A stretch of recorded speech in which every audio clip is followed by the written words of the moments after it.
Selam. Sağ olun. Salatu vesselamu ala Resulullah.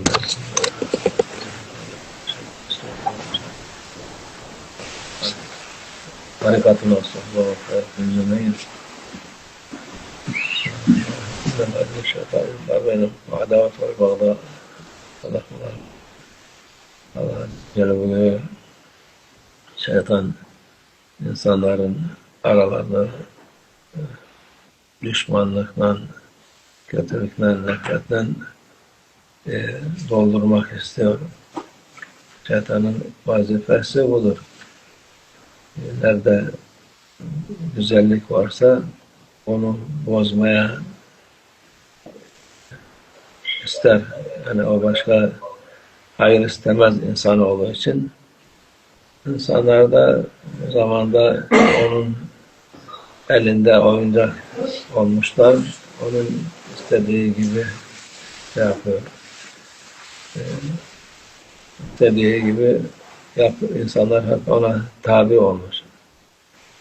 Aile içinde birbirlerine düşmanlık, karı kocaya düşmanlık, koca karıya, kardeş kardeşe, aile şeylere düşmanlık Allah Azze ve Celle'nin sevmediği şeydir. İnsanlar, Müslümanlar kardeştir diyor. Müslümanlar ihtilaf olursa onlar aralarını yapın. O ihtilaf kalksın. Bir şey varsa, ihtilaf varsa onu iyiye yorup barışmak Allah'ın sevdiği şeydir. Peygamber sallallahu aleyhi ve sellem sevdiği şeydir. Müslümanlar bir olsun diyor. Ayrılmasın. Kalpleri ayrılmasın. Yani aralarına düşmanlık girmesin diyor. Şimdiki vakit düşmanlık, kötülük, nefret var. İnsanların aralarında, aile arasında. O olunca da bereket olmuyor. İmanları zayıflıyor. Çünkü Allah'ın emrine uymuyorlar. Allah Azze ve Celle'nin emri birbirinizi sevin diyor. Peygamber sallallahu aleyhi ve sellem müminler hakiki imana yetişmez ki mümin kardeşini kendisi gibi sevmese mümin değil, hakiki imana erişmemiştir diyor.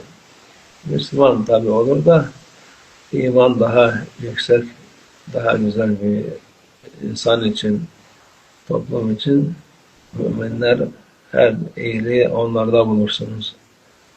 Kötülük olmaz. Onun için ne gibi ihtilaf varsa karşı tarafa onun mazereti var, yanlış anlaşılmış. Hemen onun üstüne saldırmamak lazım. Ona özür bilmek lazım. Mazereti var diye onun özrünü kabul edip haleti ruhiyesi galiba şeyde de kötü de bir şey söyledi, sonra o söylediği şeyden pişman olur diye daha yok bana şöyle söyledi, bana böyle dedi diye üstüne gitmemek lazım. Allah insanlara bu güzel geçinmeyi nasip etsin. Kardeş kardeşe, aile içi, akrabalar, taluklar, konu komşu hepsine hayırlı, güzel geçimler olsun inşallah. Amin. Düşmanlık kalksın ortadan. Düşmanlık güzel bir şey değil. Düşmanlığı ancak şeytan sever. Allah Azze ve Celle sevmez. Allah muhafaza etsin. Allah'a tevfik. El Fatiha.